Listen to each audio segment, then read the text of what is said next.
What's going on, everybody? Welcome to the show and welcome to the AF1 Dyno Lab, otherwise known as Candyland.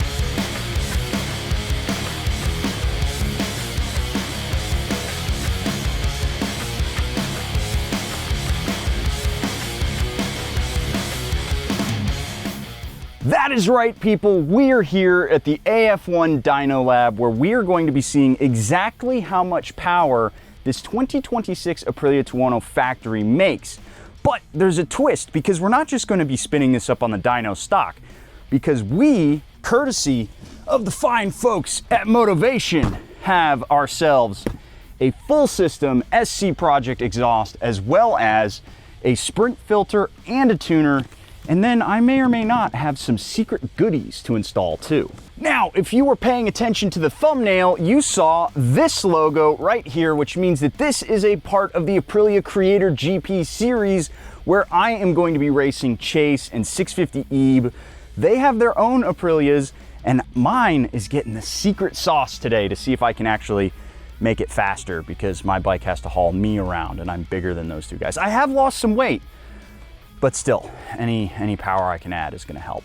That means there are 6 codes buried somewhere in this video that you can enter over on creatorgp.com to get yourself some points and get entered to win the big prizes that we're giving away monthly, as well as some of the grand prizes. But while you're over there, if you're looking for parts for your motorcycle, we actually have a discount code with Motivation, again, who were the guys kind enough to supply us with this exhaust, the tuner, and the filter. By using that code, you'll get yourself some extra points, climb up higher on that leaderboard. But without further ado, let's dive on in. Now, before we can actually install anything, we have to establish a baseline on this motorcycle and see what it's gonna do. So I'm gonna go grab Chaz, and he's gonna help me out, because I can't spin it on the dyno. I need professional help. So let's see what this let's see what this 660 makes stock.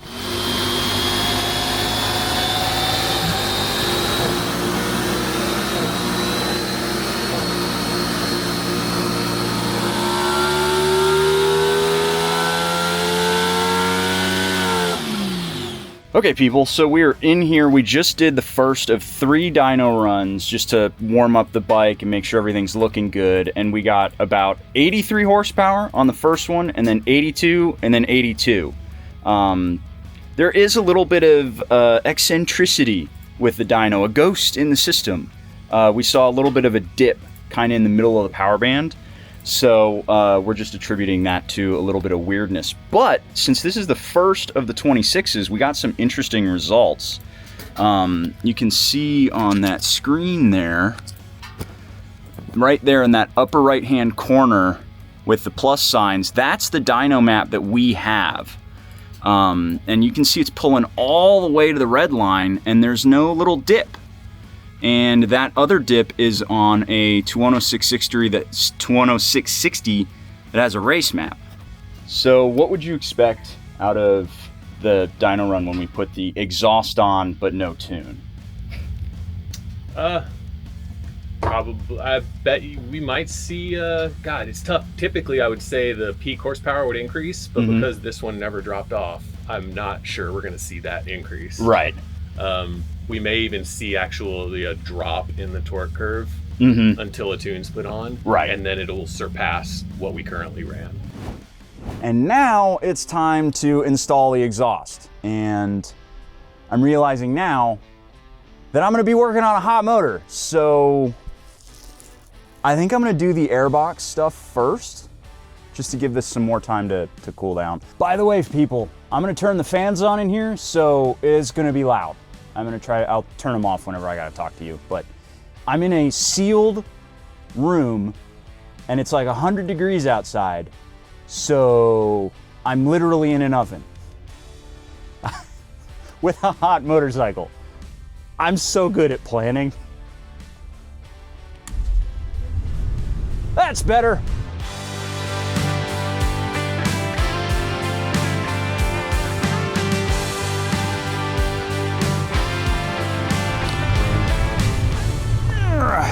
There we go. Got it.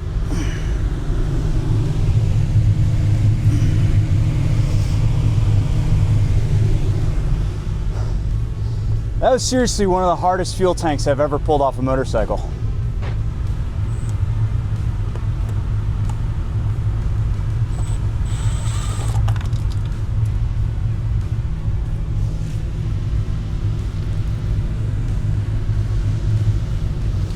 Oh, that was a great start. I think I may have dropped my only HP2. Should have known that was going to happen.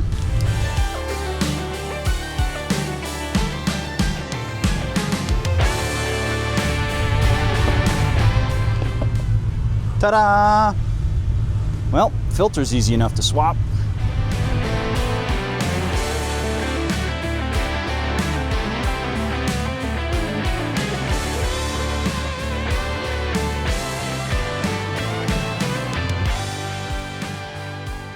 Well, I knew this was a possibility when I bought these, but it appears they do not fit the 26. I mean, it's just too not right. So at least we got to look at the throttle bodies. They're pretty. So I'm gonna put the old stacks back in. This adventure was still worth it because I have the filter in there. So that's how I'm looking at it. This part's super easy. There's just a plug blind right here, and then this plugs right in, and then the tuner, if I can fish it out,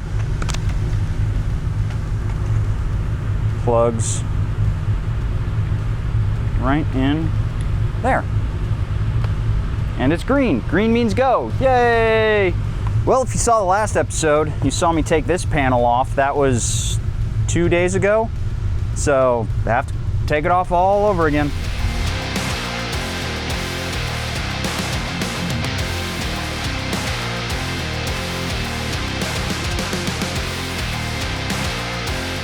Now I gotta do that again on the other side. 2,000 years later. Oh my God. If you're just joining me now, I have finally gotten the header manifold bolts off. Oh my God. It's such a pain in the butt on this bike. It's not the worst I've ever done, but you really got to push the radiator out of the way. So the radiator is basically unmounted from the bike. Not sure if you can see right there, but the radiator fan, I actually ended up loosening it from all but one mount so I can wiggle it around. That got me enough room to get the job done. Now I can separate the rest of the exhaust from the motorcycle.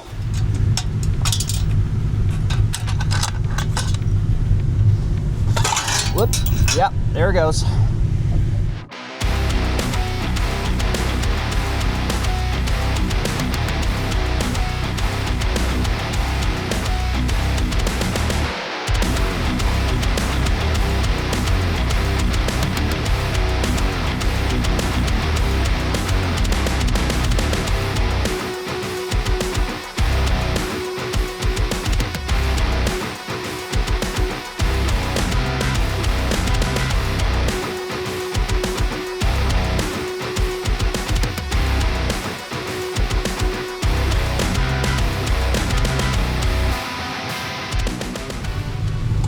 That's a tight fit.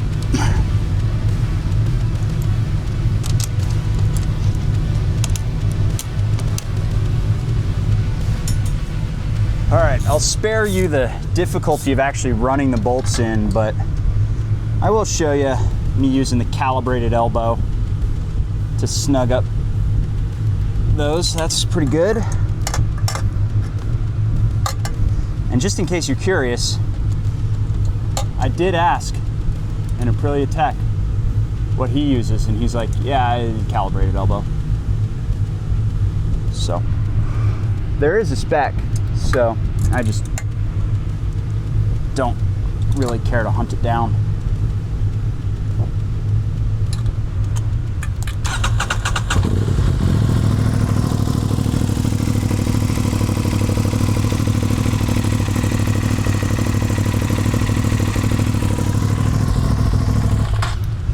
Sounds good.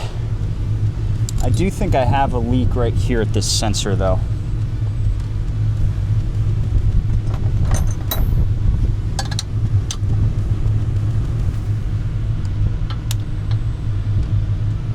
can't really run it for long because it gets super hot.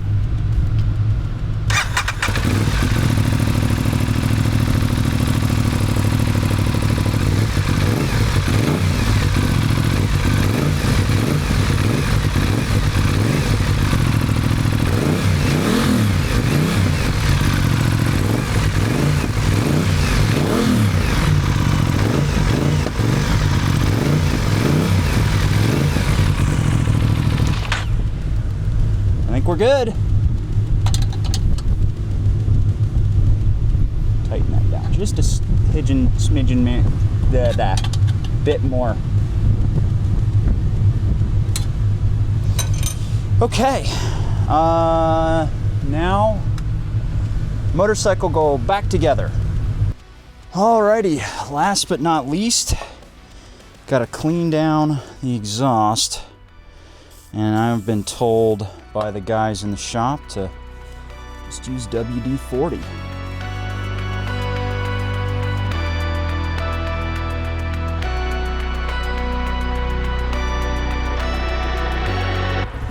Time to see what we're making now that we have the pipe on. Gonna warm it up and then spin it up and see.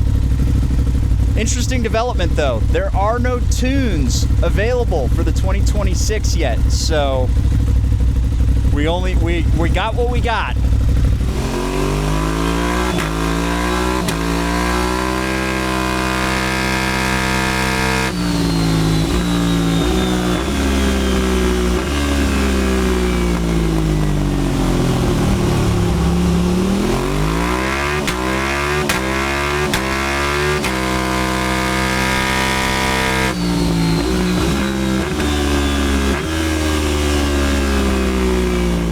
Alrighty folks, a couple of dyno gremlins aside, we do have some interesting data to show you on the bike with no tune on it. This is just the sprint filter, this is just the exhaust, and we're gonna see what it puts down, and might be a little bit tough to show on the camera, but I'll take some photos for you and put it up.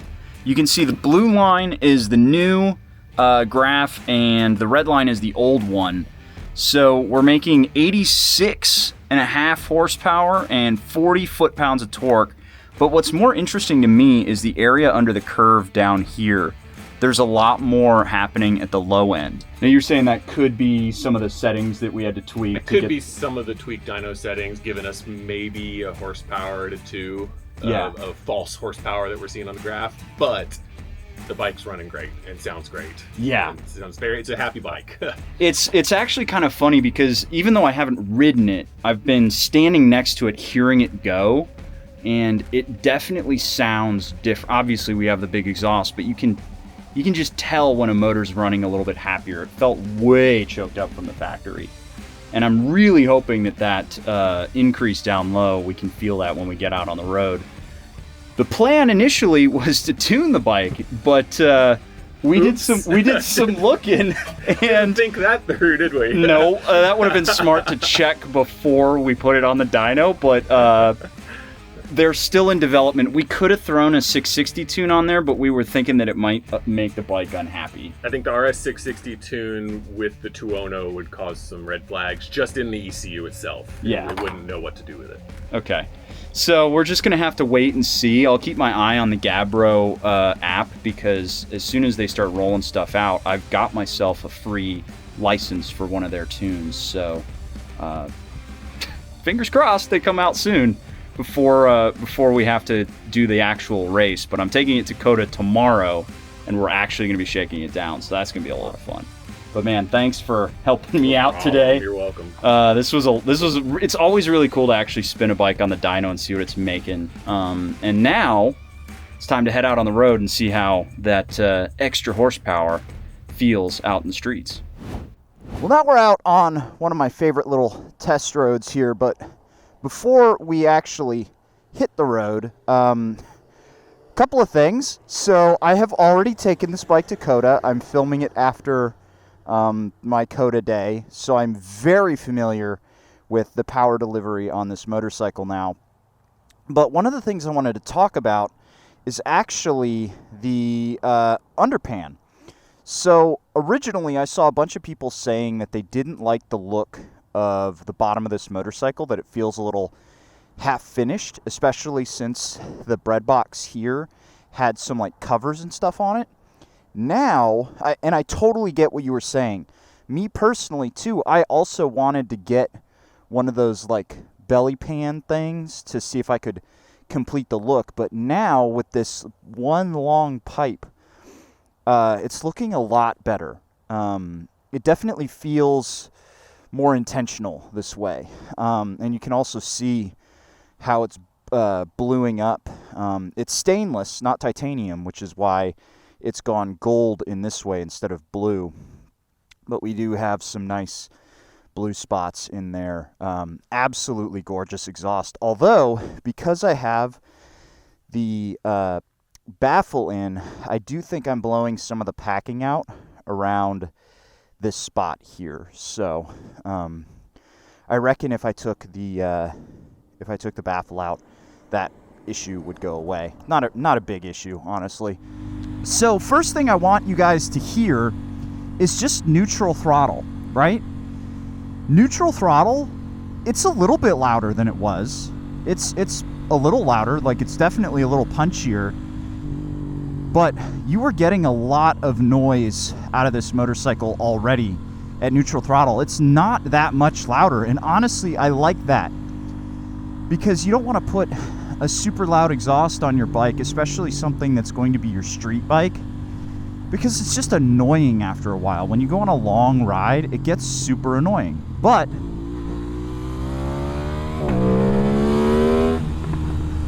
once you open it up,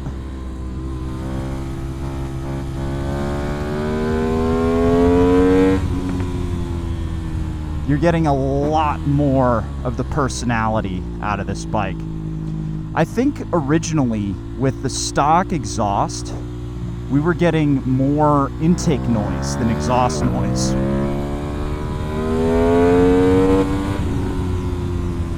But now it's a whole other animal. The sound is so good, and it's exotic too. It's not just a parallel twin with that 270 crank. It sounds Italian, which is what I'd want out of this bike. And the quick shifter, the quick shifter sounds so good when you get on it. But speaking of aggression, let's talk about the power delivery now. So, stock. The first thing that I noticed, and we saw it in the dyno graph, there's a bit of a soft spot in the middle of the power band. It's not bad. Like, I've definitely seen worse, but I could feel it. It definitely felt to me when I was getting on this motorcycle for the first couple of times that I was like, man, the middle of the power band is not fun on this bike.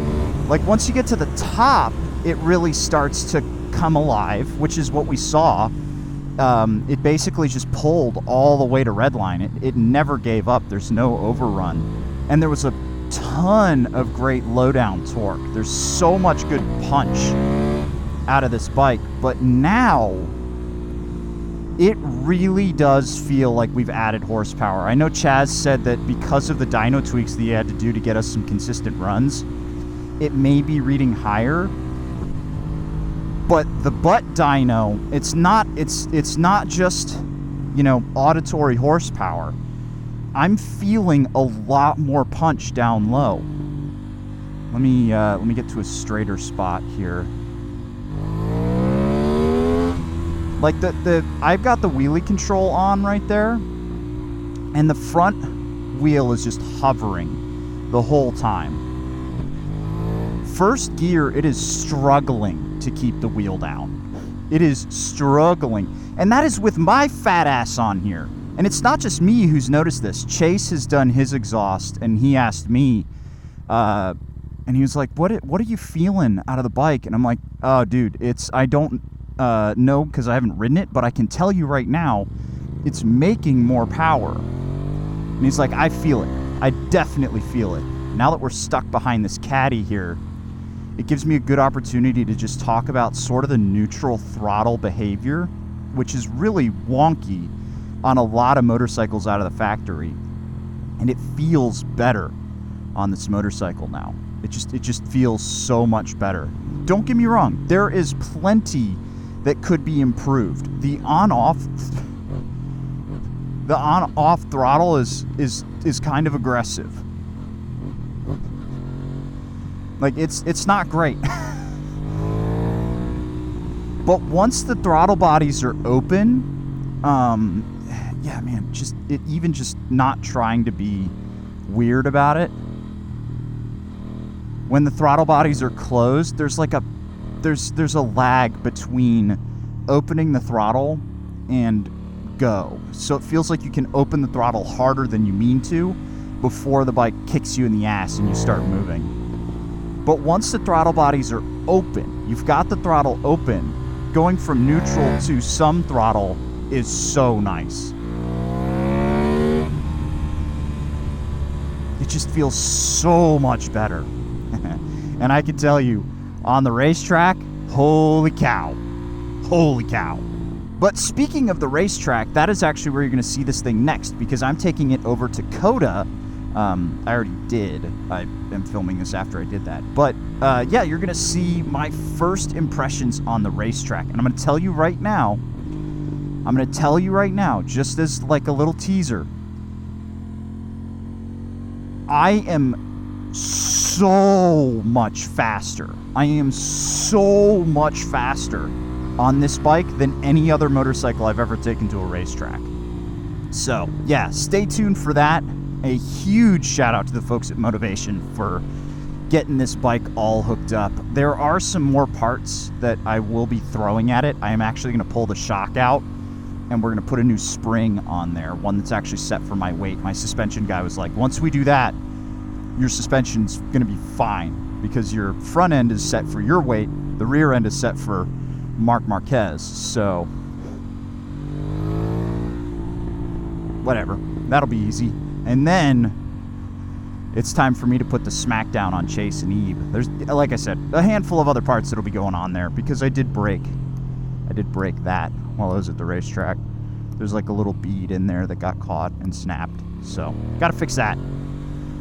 But stay tuned for the other videos on this bike.